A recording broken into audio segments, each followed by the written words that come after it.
செய்தியை பார்த்து வருகிறோம். அமைச்சர் மீதான சொத்து குவிப்பு வழக்கில் தற்போது உச்சநீதிமன்றம் ஒரு ஆணையினை உயர்நீதிமன்றத்திற்கு பிறப்பித்திருக்கிறது. தலைமை நீதிபதியிடம் ஒப்புதல் பெறாமல் ஆனந்த் வெங்கடேஷ் விசாரித்தார் என்று அமைச்சர் தரப்பு புகார் கூறியிருந்த நிலையில் தற்போது அது தொடர்பாக நீதிமன்றம் ஒரு கேள்வியை எழுப்பியிருக்கிறது. கூடுதல் விவரங்களை செய்தியாளர் சுசித்ராவிடம் கேட்கலாம். சுசித்ரா, முழுமையான விவரங்கள். அமைச்சர் KKSSR ராமச்சந்திரன் மீதான சொத்து குவிப்பு தொடர்பான மேல்முறையீட்டு மனு என்பது உச்சநீதிமன்றத்தினுடைய நீதிபதி ஹிருஷிகேஷ் ராய் தலைமையிலான அமர்வில் விசாரணைக்கு எடுத்துக் கொள்ளப்பட்டது. அப்பொழுது அமைச்சர் சார்பில் மூத்த வழக்கறிஞர் அபிஷேக் மனு சிந்திய வாதங்களை முன்வைத்தார். குறிப்பாக முறையாக முடித்து வைக்கப்பட்ட வழக்கில் இதுபோன்ற சுமோட்டோ உத்தரவுகளை பிறப்பிப்பதற்கு தனி நீதிபதிக்கு அதிகாரம் என்பது இல்லை.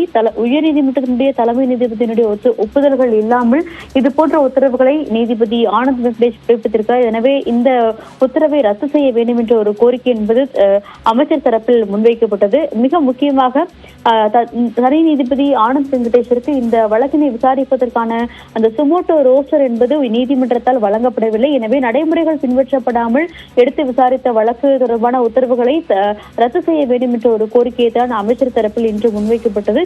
இந்த வழக்கை பொறுத்த அளவில் மிக முக்கியமாக உயர்நீதிமன்றத்தினுடைய பதிவாளர் சார்பாக ஒரு அறிக்கை தாக்கல் செய்யப்பட வேண்டும் என்ற ஒரு உத்தரவை உச்சநீதிமன்ற நீதிபதிகள் தற்பொழுது பிறப்பித்திருக்கிறார்கள். வழக்கு தாமாக முன்வந்து விசாரணைக்கு எடுத்த பொழுது உயர்நீதிமன்ற தலைமை நீதிபதியினுடைய ஒப்புதல் என்பது முறையாக பெறப்பட்டதா என்பது தொடர்பான அறிக்கையை அவர்கள் உயர்நீதிமன்றத்தினுடைய பதிவாளர் சமர்ப்பிக்க வேண்டும் என்ற ஒரு உத்தரவை பிறப்பித்திருக்கிறார்கள். அந்த அறிக்கையை வரும் திங்கட்கிழமைக்குள் உயர்நீதிமன்றத்தினுடைய பதிவாளர் தாக்கல் செய்ய வேண்டும் எனவும் அதன் பிறகு முறையாக விசாரிக்கப்படும் என்ற ஒரு கருத்தையும் தற்பொழுது உச்சநீதிமன்றத்தினுடைய நீதிபதிகள் உத்தரவாக பிறப்பித்திருக்கிறார்கள். இந்த வழக்கை பொறுத்தளவில் மனுதாரருடைய முக்கிய குற்றச்சாட்டு என்பது உரிய உத்தரவுகள் இன்றி நீதிபதி விசாரித்து உத்தரவுகளை பிறப்பித்திருக்கிறார். அதிலும் முடித்து வைக்கப்பட்ட வழக்கில் இதுபோன்ற ஒரு உத்தரவானது பிறப்பிக்கப்பட்டுள்ளது என்ற ஒரு குற்றச்சாட்டை தான் மனுதாரர்கள் முன்வைத்திருக்கிறார்கள். எனவே அமைச்சர் KKSSR ராமச்சந்திரன் மற்றும் அவருடைய மனைவி ஆதிலட்சுமி ஆகிய 2 பேருடைய வழக்கு தொடர்பான விவரங்களையும் விரிவான ஒரு அறிக்கையாக தாக்கல் செய்ய வேண்டும் என்ற ஒரு உத்தரவை தான் தற்பொழுது உயர்நீதிமன்றத்திற்கு உச்சநீதிமன்றமானது உத்தரவாக பிறப்பித்துள்ளது.